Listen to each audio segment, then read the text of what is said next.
सब कोई के तहे दिल से धन्यवाद है।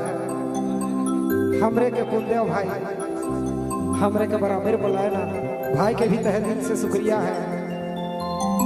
आज हेते देख के हमारा लागल है, देख के डरो लागल है।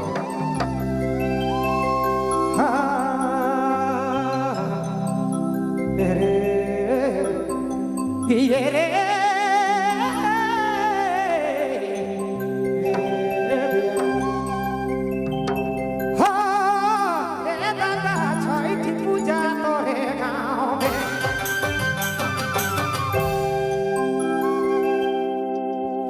जाने बाबा गुटे गाँव में, अरे गुटे गाँव में छठ पूजा करे, दादा छठ पूजा करे गाँव में।